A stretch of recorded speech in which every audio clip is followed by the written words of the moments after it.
अब तक हमने ये देखा कि ब्लड ही एक ऐसा टिश्यू है जो हमारे शरीर में सब्सटेंसेस ट्रांसपोर्ट करता है। इसका मतलब कि जरूरी सब्सटेंसेस को कैरी करने के साथ साथ इसमें वेस्ट्स या टॉक्सिन्स भी होंगे। आप कहेंगे कि लंग्स ब्लड में ऑक्सीजन ऐड करके और कार्बन डाइऑक्साइड को निकालकर उसे साफ करते हैं, लेकिन यह गलत है।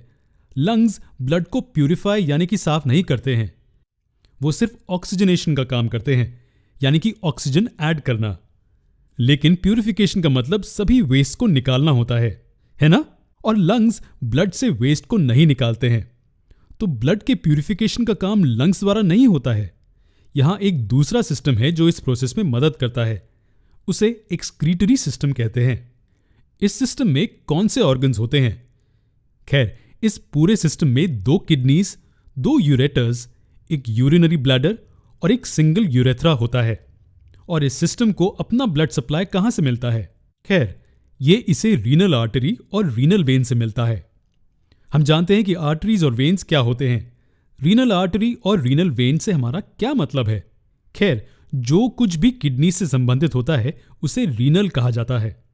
तो किडनीज की तरफ और उससे दूर जाने वाले आर्टरी और वेन को रीनल आर्टरी और रीनल वेन कहा जाता है। तो कुछ इस तरह से ये पूरा स्ट्रक्चर दिखता है। चलिए हर पार्ट के फंक्शंस को देखते हैं। सबसे जरूरी पार्ट ये किडनीज का जोड़ा है। ये स्ट्रक्चर्स ब्लड को फिल्टर करने के लिए जिम्मेदार हैं। किडनी के अंदर नेफ्रॉन्स नाम के बेसिक यूनिट्स होते हैं जो ब्लड को लेते हैं और इनमें से नुकसान पहुंचाने वाले नाइट्रोजीनस वेस्ट को अलग करते हैं। फिल्ट्रेशन प्रोसेस पानी में घुले हुए ब्लड और अनचाहे कंपोनेंट्स को अलग करता है, लेकिन हम इतना सारा पानी खो नहीं सकते हैं। इसलिए ज्यादातर पानी फिल्ट्रेशन यूनिट से फिर से एब्जॉर्ब कर लिया जाता है और सिर्फ कुछ मात्रा में अशुद्धियों को आगे ले जाने की अनुमति देता है। सभी छोटे यूनिट्स से डक्ट्स मिलकर एक कॉमन डक्ट बनाते हैं जो इस सिंगल पाइप के साथ जुड़ जाता है। ये पाइप और कुछ नहीं लेकिन यूरेटर है। तो इसलिए दोनों किडनी में एक एक यूरेटर होता है जो उस पानी को आगे लेकर जाता है जिसमें वेस्ट्स होते हैं। ये पानी और वेस्ट प्रोडक्ट्स का मिक्सचर और कुछ नहीं लेकिन यूरिन होता है। ये यूरिन इस सिंगल बैग जैसे स्ट्रक्चर में जमा होता है।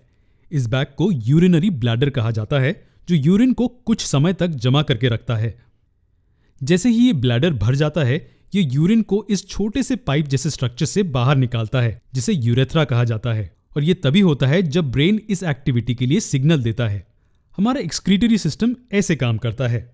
अब हम ये देख चुके हैं कि हमारे शरीर में सब्सटेंसेस का ट्रांसपोर्टेशन कैसे होता है।